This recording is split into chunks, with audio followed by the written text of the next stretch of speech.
V S centre. Sir, സഖാവ് V S Achuthanandan ഓർമ്മയായിരിക്കുന്നു. കേരളത്തിലെ സാമൂഹ്യ ജീവിതത്തിലെ ജ്വലിക്കുന്ന ഏടാണ് വി എസിൻ്റെ സമരജീവിതം. വി എസിൻ്റെ ഐതിഹാസികമായ പോരാട്ടങ്ങളും ജീവിതവും അടയാളപ്പെടുത്താനും പുതിയ തലമുറയ്ക്ക് പകർന്നു നൽകാനും കഴിയുന്ന ഒരു കേന്ദ്രം വി എസ് സെൻറ്റർ തിരുവനന്തപുരത്ത് സ്ഥാപിക്കും. അതിനായി 20 കോടി രൂപ വകയിരുത്തും. സർ, ഞാൻ അവതരിപ്പിച്ച കഴിഞ്ഞ 5 ബജറ്റുകളിലും പുതിയ കാലത്തിനനുസൃതമായ പദ്ധതികളും പ്രഖ്യാപനങ്ങളും സവിശേഷ പ്രാധാന്യത്തോടെ ഉൾപ്പെടുത്തിയിരുന്നു. ലോകം മാറുന്നതിനൊപ്പം കേരളവും മാറണമെന്നും നാടിൻ്റെ സാമൂഹിക സാംസ്കാരിക തൊഴിൽ മണ്ഡലങ്ങൾ ഉണ്ടാകുന്ന മാറ്റങ്ങൾക്ക് അനുസൃതമായ വികസന ശൈലി രൂപപ്പെടുത്തുന്ന പദ്ധതികൾ സർക്കാർ ഏറ്റെടുക്കുമെന്ന് പ്രഖ്യാപിച്ചിരുന്നു. സർ, മുൻ ബജറ്റുകളിൽ പ്രഖ്യാപിച്ച ഗ്രഫീൻ ഇന്നൊവേഷൻ സെൻറ്റർ യാഥാർത്ഥ്യമായിരിക്കുന്നു. ഡിജിറ്റൽ സയൻസ് പാർക്ക്, സർവകലാശാലയിലെ മികവിൻ്റെ കേന്ദ്രങ്ങൾ, വർക്ക് നിയർ ഹോമുകൾ, ട്രാൻസ്ലേഷൻ സെൻറ്ററുകൾ, സ്കിൽ പാർക്കുകൾ, അഗ്രി പാർക്കുകൾ തുടങ്ങി നിരവധി പദ്ധതികൾ യാഥാർത്ഥ്യമാകുക, പൂർത്തീകരണ ഘട്ടത്തിലെത്തുകയോ ചെയ്തിട്ടുണ്ട്. നമ്മുടെ നാട്ടിൽ പ്രായമായവരുടെ എണ്ണം വർദ്ധിക്കുകയും ചെറുപ്പക്കാരുടെ എണ്ണം കുറയുകയും ചെയ്യുകയാണ്. മുതിർന്ന പൗരന്മാർക്ക് സംരക്ഷണവും വരുമാനവും നൽകാൻ കഴിയുന്ന നിരവധി പദ്ധതികൾ മുൻ ബജറ്റുകളിൽ പ്രഖ്യാപിച്ചിട്ടുണ്ട്. കെയർ എക്കോണമിയും സിൽവർ എക്കോണമിയും കേരളത്തെ സംബന്ധിച്ചിടത്തോളം വളരെ പ്രാധാന്യമർഹിക്കുന്ന മേഖലകളാണ്. ഈ പശ്ചാത്തലത്തിലാണ് പുതിയ വർഷത്തിലേക്കുള്ള പദ്ധതികളെക്കുറിച്ച് നാം ചർച്ച ചെയ്യുന്നത്. മുൻ ബജറ്റുകളുടെ നൂതനാശയങ്ങളും ചർച്ചകളും മുന്നോട്ട് കൊണ്ടുപോവുകയും പുതിയവ കൂട്ടിച്ചേർത്ത് അതിനെ വികസിപ്പിക്കുകയും ചെയ്യുക എന്ന സമീപനമാണ് ഈ ബജറ്റിലും സ്വീകരിക്കുന്നത്. Sir, world economic forum. Sir, കഴിഞ്ഞ ദിവസം ദാവോസിൽ നടന്ന ലോക സാമ്പത്തിക ഫോറത്തിൽ കേരളം ഒപ്പുവെച്ചത് 1.18 ലക്ഷം കോടി രൂപയുടെ നിക്ഷേപ താൽപ്പര്യപത്രമാണ്. വിവിധ ലോകരാഷ്ട്രങ്ങളിൽ നിന്നുള്ള കമ്പനികളാണ് കേരളത്തിൽ നിക്ഷേപം നടത്താനായി തയ്യാറായിരിക്കുന്നത്. മെഡിക്കൽ ടെക്നോളജി, വ്യവസായം, renewable energy, data centre, emerging technology എന്നീ മേഖലകളിലെ 27 കമ്പനികളിലാണ് താൽപ്പര്യപത്രത്തിൽ ഒപ്പിട്ടിരിക്കുന്നത്. Sir, hydrogen valley. സർ, കഴിഞ്ഞ ബജറ്റിൽ പ്രഖ്യാപിച്ച ഹൈഡ്രജൻ വാലി പദ്ധതിയും ഹൈഡ്രജൻ നിരാധിഷ്ഠിത സമ്പദ് വ്യവസ്ഥയും സംബന്ധിച്ച് നിർണായക നടപടികളിലേക്ക് കടക്കാൻ സർക്കാരിന് കഴിഞ്ഞിട്ടുണ്ട്. സിയാൽ BPCLുമായി ചേർന്ന് ഗ്രീൻ ഹൈഡ്രജൻ ഡിസ്പോസിംഗ് യൂണിറ്റ് തയ്യാറാക്കി കഴിഞ്ഞിട്ടുണ്ട്. കേരളത്തിലെ ഹൈഡ്രജൻ വാലി ഇന്നൊവേഷൻ ക്ലസ്റ്ററുകൾക്ക് കേന്ദ്ര സർക്കാർ അനുമതി നൽകുകയുണ്ടായി. വേൾഡ് എക്കണോമിക് ഫോറത്തിൽ വെച്ച് ഗ്രീൻ കോപ്പ് കമ്പനിയിൽ നിന്നും 10,000 കോടി രൂപയുടെ നിക്ഷേപം പുനരുപയോഗ ഊർജ്ജ മേഖലയിൽ നമുക്ക് ആകർഷിക്കാൻ കഴിഞ്ഞു. തുടർ പ്രവർത്തനങ്ങൾക്ക് ആവശ്യമായി തുക അനുവദിക്കുന്നതാണ്. Sir, rare earth corridor. Sir, ബഹിരാകാശ ഗവേഷണം, പ്രതിരോധം തുടങ്ങിയ മേഖലകളിൽ ആവശ്യമായ തോറിയം, സ്കാൻഡിയം തുടങ്ങിയ റെയർ എർത്ത് മൂലകങ്ങൾ കേരളത്തിൻ്റെ തീരപ്രദേശങ്ങളിൽ സുലഭമാണ്. ഊർജ്ജോൽപാദനം, പ്രതിരോധ വ്യോമയാന മേഖലകളിലും ഇലക്ട്രിക് വാഹനങ്ങളുടെയും ഡ്രോണുകളുടെയും CT സ്കാൻ ഉപകരണങ്ങളുടെയും നിർമ്മാണത്തിനും ഇവ അപേക്ഷിതമാണ്. വിഴിഞ്ഞം തുറമുഖത്തു നിന്നും ചവറയെയും കൊച്ചിയെയും ബന്ധിപ്പിക്കുന്ന ഒരു റെയർ എർത്ത് കോറിഡോർ സ്ഥാപിക്കാൻ സർക്കാർ ഉദ്ദേശിക്കുന്നു. ഇതുമായി ബന്ധപ്പെട്ടൊരു കേന്ദ്രം ചവറ KMMLനോട് ചേർന്ന് സ്ഥാപിക്കും. ഇതുവഴി രാജ്യത്തെ ഏറ്റവും വലിയ പെർമനൻറ്റ് മാഗ്നറ്റ് ഹബായി മാറാൻ കേരളത്തിന് കഴിയും. കൂടാതെ 42,000 കോടി രൂപയുടെ നിക്ഷേപവും 50,000 തൊഴിലവസരങ്ങളും പ്രതീക്ഷിക്കുന്നു. KMML, കർട്ടോൺ, TDC എന്നീ സ്ഥാപനങ്ങളെ പങ്കാളികളാക്കിക്കൊണ്ട് ഒരു rare earth and critical mineral mission രൂപീകരിക്കുന്നതിനായി 100 കോടി രൂപ നീക്കിവെക്കുന്നു. പ്രതിരോധ ഇടനാഴി. സർ, കേരളത്തിൽ ഗവേഷണ സ്ഥാപനങ്ങൾ ഉൾപ്പെടെ പ്രതിരോധ മേഖലയിലെ നിരവധി സ്ഥാപനങ്ങൾ പ്രവർത്തിക്കുന്നുണ്ട്. Naval command, southern air command, naval academy, DRDO, NVOL, BrahMos aerospace, VSSC, IAST, ISER തുടങ്ങി പ്രതിരോധ രംഗത്ത് വിവിധ സ്ഥാപനങ്ങളെ കൂട്ടിയിണക്കി ഒരു പ്രതിരോധ സാങ്കേതിക ഇന്നൊവേഷൻ ഹബ്ബ് സ്ഥാപിക്കാൻ സർക്കാർ ആലോചിക്കുന്നു. ഇതൊരു പ്രതിരോധ ഗവേഷണ വികസന ഇടനാഴിയായി വികസിപ്പിക്കും. ഇതിനായി 50 കോടി രൂപ പ്രാഥമികമായി മാറ്റിവെക്കുന്നു.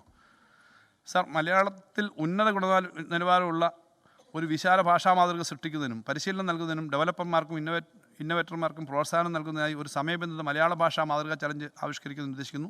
ആഗോള നിർമ്മിത ബുദ്ധി ഒരു പരിധിവരെ മലയാളത്തെ പിന്തുണയ്ക്കുമെങ്കിലും ഇത്തരം സംവിധാനങ്ങളൊക്കെയും ഇംഗ്ലീഷ് ഭാഷയ്ക്ക് പ്രഥമ സ്ഥാനം നൽകുന്ന വിധത്തിൽ രൂപീകരിക്കപ്പെട്ടവയാണ്. അതുകൊണ്ട് മലയാളത്തിന് പ്രഥമ പരിഗണന നൽകുന്ന വിധത്തിൽ പഠന, ആശയവിനിമയം, സർഗസൃഷ്ടി, ഡിജിറ്റൽ സേവനങ്ങൾ എന്നിവ ഗുണനിലവാരത്തോടെ സ്ഥിരമായി ലഭ്യമാക്കുന്ന സംവിധാനങ്ങൾ ഇപ്പോഴും പൂർണ്ണതോതിലായിട്ടില്ല. അതിനാൽ മലയാളത്തിന് പ്രഥമ നൽകുന്ന ഒരു മാതൃക സൃഷ്ടിക്കുന്നതിന് വഴി നിർമ്മിത ബുദ്ധിയുടെ ഗുണഫലങ്ങൾ സാധാരണക്കാരായ ജനങ്ങൾക്ക് അവരുടെ ഭാഷയിൽ തന്നെ ലഭ്യമാകുന്നതിന് സഹായകരമായിട്ടുള്ള ഒരു പദ്ധതിയാണ് ഇത്.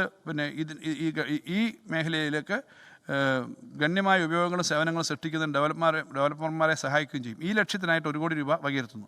Sir, regional rapid transport system RRTS. Sir, Thiruvananthapuram മുതൽ കാസർഗോഡ് വരെ അതിവേഗ യാത്രാ സൗകര്യം അനിവാര്യമാണ് എന്നത് നമുക്കെല്ലാം അറിവുള്ളതും ബോധ്യമുള്ളതുമാണല്ലോ. ഡൽഹി മീററ്റ് RRTS കോറിഡോർ മാതൃകയിൽ 4 ഘട്ടമായിട്ടാണ് കേരളത്തിൽ ഈ സംവിധാനം വിഭാവനം ചെയ്യുന്നത്. ഈ പദ്ധതിക്ക് കേന്ദ്ര ഭവന നഗരകാര്യ മന്ത്രാലയം പിന്തുണ അറിയിച്ചിട്ടുണ്ട്. അതനുസരിച്ച് തിരുവനന്തപുരം മുതൽ തൃശ്ശൂർ വരെ 1ാം ഘട്ടം, തൃശ്ശൂർ കോഴിക്കോട് 2ാം ഘട്ടം, കോഴിക്കോട് കണ്ണൂർ 3ാം ഘട്ടം, കണ്ണൂർ കാസർഗോഡ് 4ാം ഘട്ടം എന്ന നിലയിലാണ് പദ്ധതി തയ്യാറാക്കാൻ ഉദ്ദേശിക്കുന്നത്. പൊതുവിൽ ഉയർന്ന തൂണുകളിൽ കൂടി പോകുന്ന ഈ ഗതാഗതത്തിൻ്റെ പ്രത്യേകത നഗര മെട്രോ പദ്ധതികളുമായി സംയോജിപ്പിക്കാൻ കഴിയുമെന്നുള്ളതാണ്. ഇതിൻ്റെ പ്രാരംഭ പ്രവർത്തനങ്ങൾക്കായി 100 കോടി രൂപ അനുവദിക്കുന്നു.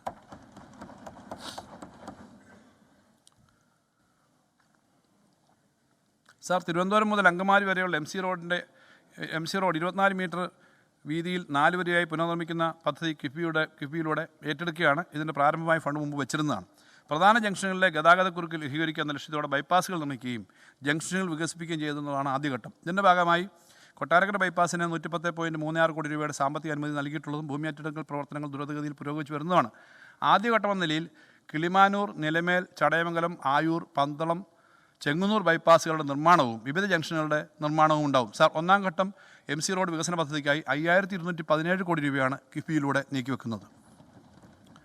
Sir, cyber valley. സാർ, കൊച്ചിയിലെ 300 ഏക്കർ ഇൻഫോ പാർക്ക് ഫേസ് 3-ൽ ഒരു സൈബർ വാലി വികസിപ്പിക്കാൻ സർക്കാർ ഉദ്ദേശിക്കുന്നു.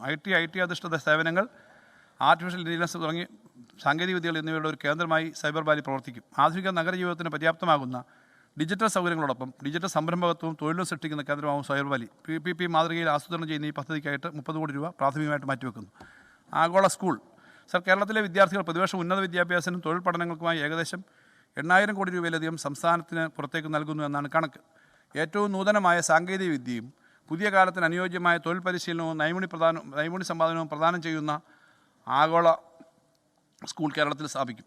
ഇക്കണോമിക്സിനും ഫ്യൂച്ചർ ടെക്നോളജിക്കുമായിരിക്കും ഇവിടെ പ്രാധാന്യം നൽകുന്നു. ഇതിൻ്റെ പ്രാരംഭ പ്രവർത്തനങ്ങൾക്കായി 10 കോടി രൂപയുടെ സർക്കാർ വിഹിതം നീക്കിവെക്കുന്നു. Sir, work near home. Sir, കേരളത്തിലെ ആദ്യത്തെ വർക്ക് നിയർ ഹോം കൊട്ടാരക്കരയിൽ ബഹുമാനപ്പെട്ട മുഖ്യമന്ത്രി ഉദ്ഘാടനം ചെയ്തു. 150 പേർക്ക് IT അധിഷ്ഠിത തൊഴിലെടുക്കാനുള്ള സൗകര്യമാണ് കൊട്ടാരക്കര വർക്ക് നിയർ ഹോമിനുള്ളത്. കൊല്ലം, വർക്കല, രാമനാട്ടുകര തുടങ്ങി കുറേ കേന്ദ്രങ്ങളിൽ ഇത് നിർമ്മാണ ഘട്ടത്തിലാണ്. വർക്ക് നിയർ ഹോം പദ്ധതി അടുത്ത വർഷം ചുരുങ്ങിയത് 200 കേന്ദ്രങ്ങളിലേക്ക് വ്യാപിപ്പിക്കും. കെട്ടിടങ്ങൾ വിട്ടു നൽകാൻ തയ്യാറുള്ള കോളേജുകൾ, പോളിടെക്നിക്കുകൾ, ITകൾ, തദ്ദേശ സ്വയംഭരണ സ്ഥാപനങ്ങൾ എന്നിവയ്ക്ക് മുൻഗണന നൽകും. ഇതിനായിട്ട് 150 കോടി രൂപ മാറ്റിവെക്കുന്നു.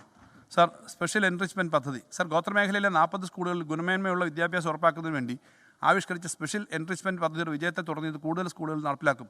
കുറഞ്ഞത് 50 പട്ടികവർഗ വിദ്യാർത്ഥികളെങ്കിൽ പഠിക്കുന്ന 340 സ്കൂളുകളിലേക്കും കുറഞ്ഞത് 100 പട്ടികജാതി വിദ്യാർത്ഥികളെങ്കിൽ പഠിക്കുന്ന 300 സ്കൂളുകളിലേക്കായും അടുത്ത വർഷം ഈ പദ്ധതി വ്യാപിപ്പിക്കും. ഇതിനായിട്ട് 60 കോടി രൂപ വകയിരുത്തുന്നു.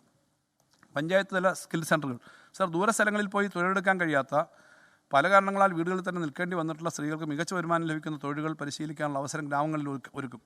സർക്കാർ മുൻകൈയിൽ സജ്ജമാക്കുന്ന ഇത്തരം സ്കിൽ സെൻ്ററുകളുടെ സ്ത്രീകൾക്ക് വിവിധ തൊഴിലുകൾ സ്വായത്തമാക്കാം. തുടർന്ന് വീട്ടിലിരുന്നുകൊണ്ട് തന്നെ തങ്ങൾക്ക് ഏറ്റവും അനുയോജ്യമായ സംരംഭം മുന്നോട്ട് കൊണ്ടുപോകാൻ സ്ത്രീകൾ പര്യാപ്തരാകും. ഇതിനായി സ്കിൽ സെൻ്ററുകൾ വ്യാപിപ്പിക്കുന്നതിനും ഷീ വർക്ക് സ്പേസുകൾ നിർമ്മിക്കുന്നതിനുമായി പ്രാഥമികമായി 20 കോടി രൂപ വകയിരുത്തുന്നു. സാർ, കമ്മ്യൂണിറ്റി തല സൗരോർജ്ജ ഉൽപ്പാദനം. സാർ, ഗ്രാമപഞ്ചായത്തുകളെ ഊർജ്ജോൽപാദനത്തിൽ സ്വയം പര്യാപ്തമാക്കുക എന്ന ലക്ഷ്യം കൈവരിക്കുന്നതിനായി പഞ്ചായത്തുകൾ കമ്മ്യൂണിറ്റി തല സൗരോർജ്ജ ഉൽപ്പാദനവും സംഭരണവും പ്രോത്സാഹിപ്പിക്കും. സൗരോർജ്ജം സംഭരിച്ച് വിതരണം ചെയ്യുന്ന സൗകര്യങ്ങൾ സൃഷ്ടിക്കും. അതിനായി ഓരോ പഞ്ചായത്തിലും 1 കോടി രൂപ വീതം നൽകുന്ന പദ്ധതി പ്രഖ്യാപിക്കുന്നു. തൃശ്ശൂർ ജില്ലയിലെ പെരിഞ്ഞനത്ത് പൈലറ്റ് പദ്ധതി നടപ്പിലാക്കും. ഇതിനായി 2 കോടി രൂപ നീക്കിവെക്കുന്നു. ലോകത്തെവിടെയായാലും ഏത് സമയത്തും 24 വാർത്തകളും ഓഗ്മെന്റഡ് റിയാലിറ്റി പാക്കേജുകളും എക്സ്പ്ലെയിനറുകളും വിശദമായി കാണാൻ ഞങ്ങളുടെ YouTube ചാനൽ നിങ്ങൾക്ക് സബ്സ്ക്രൈബ് ചെയ്യാം.